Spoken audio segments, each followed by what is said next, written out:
Hey, what's going on, guys? 118 Seth Shadow here. Hope you guys have all been having a good week. And next week, we are looking at the sneak preview for Set 8. And February 3rd will be the release date for Set 8 of D format. Just as a quick reminder, the vast majority of support you're going to see in there is for glitters, as well as the encounter ride lines for Minerva, Maelstrom, and Lukier.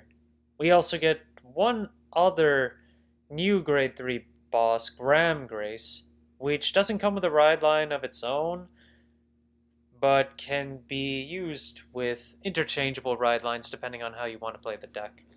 There's a bunch of other stuff in Set 8, but the main thing is going to be the glitter support. So with that in mind, just wanted to take a look at Set 5 and see where things are going here. Price-wise, Eva's down to one listing, and then Tamagura is out of stock. Boxes are over $80 if you want to pick these up. You might want to try shopping around here. You might be able to find some vendors selling these in the 60s still, if you look on their main websites as opposed to TCG Player. Burning Horn Dragon's also out of stock, whereas Maple only has one listing left for its SP. Overlord the End, the regular SP is out of stock right now. So is Roroa's Grade 3. Maple Triple R is on the first page. I think it's the only Triple R on the first page. What else are we looking at? Marin is sold out. We talked about that. I don't want to go through that hot mess again. Let's see here. Forktail, we're still looking at close to $20. 10 listings though, so not too bad. Overlord the End and Burning Horn Dragon. Both of the Triple Rs are still available. Listings are pretty decent, but prices are up there. Burning Horn is at least 17 to pick up right now, while Overlord is close to 20. Experiment Successful is at least 13, a bit of a fallout from what we saw in the past. So not too bad. Majesty Lord Blaster's SP is also higher than it used to be, so watch out for that. Wingle Brave is down to one listing. Chaos is out of listings. Favronia is running out. No, it's not running out, what am I saying? But it is up in value compared to the $5 mark that it used to be at. Eva and Obscadede haven't really moved much. We got a lot of listings on the Hall of Flaming Ponies starting at $3, so if you're looking to pick those up, that might not be too bad of a price point. Blaster Blade seems to be going up in value here. We're looking at $9. And yeah, it's been selling a little bit. Yeah, that's something. Tigreas are also up in value, but we're looking at quite a few listings for the two of them, so if you want to pick them up, you still have a little bit of time. Phantom Blaster Overlord, $9 to pick up right now with 8 listings, so it is starting to run out of quantities. In the Calm Streets, Chaos is down to 1 listing, so we're on buyout status there. Radlina's still $4. Secondel dropped to 3. And yeah, for the first 4 pages, those are quite some sights to see. Then continuing on, we're going to take a look at some of the promos here. Yu Yu Kondo's still at the top of the market price range here, but Dragritter Halbei is now an $80 card to pick up and still barely staying on the market. Knight of Inheritance M-Line is apparently the same way. I mentioned it before, but this card was effectively just going to follow the same thing that Result of the Experiment Henceforth did when it first came out. These cards, we've got a lot of listings now, and they're in the 20s, so that's a good sign. Sanctitude is now 25. Shelling Cannon Dragon back down pretty significantly, that's good. But 7 listings, we may see another spike soon. Candelaria and Resolute Pair of Eyes. A good amount of listings between all of their copies, and prices are not bad, I'd say. We're basically looking at a range of $4 to $7 overall. And Roroa himself is not too difficult to build in terms of price, especially since Inlet Pulse is very much a tech option as opposed to a mandatory piece in the deck. Then moving on to some singles, Cardinal Draco and Purio from set 2.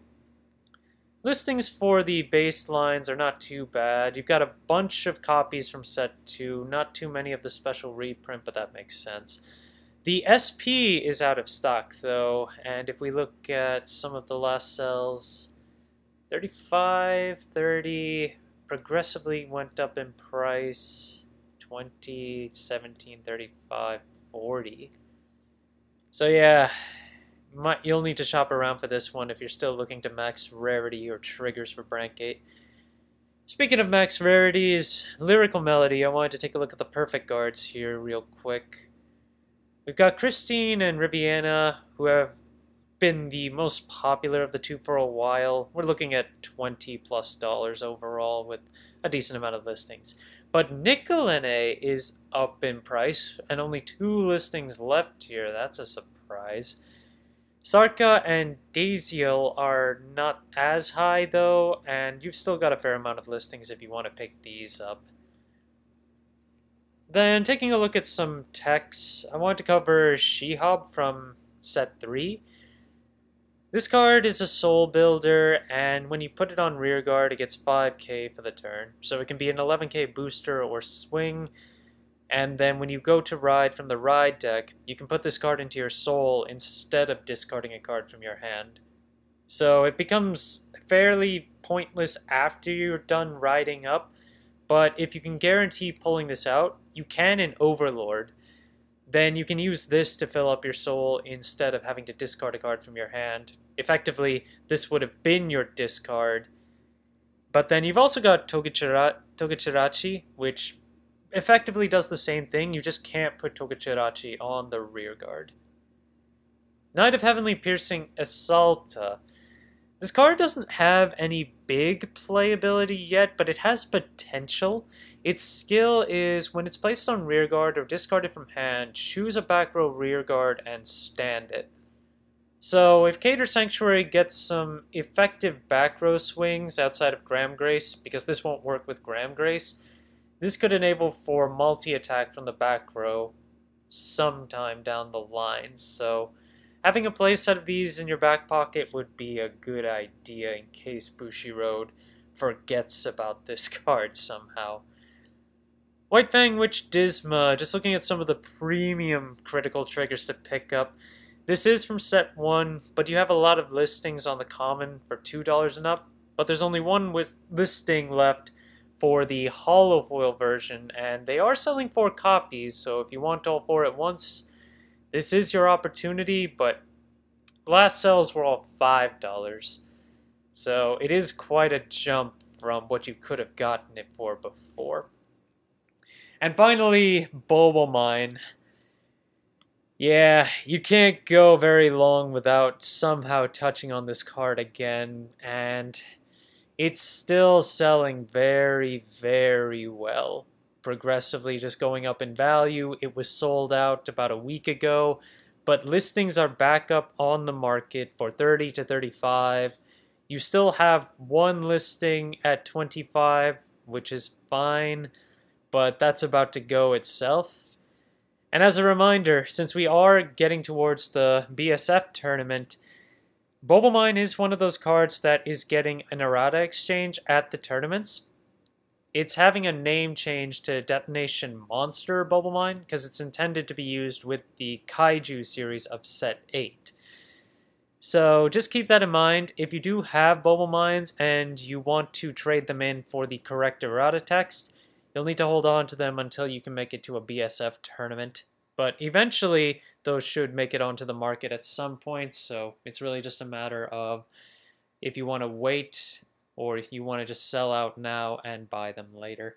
Thanks for watching today, guys. If you liked the video, please like and subscribe. And if you have any requests for what you want to see, just let me know and I'll see if I can incorporate them next time. See you guys later.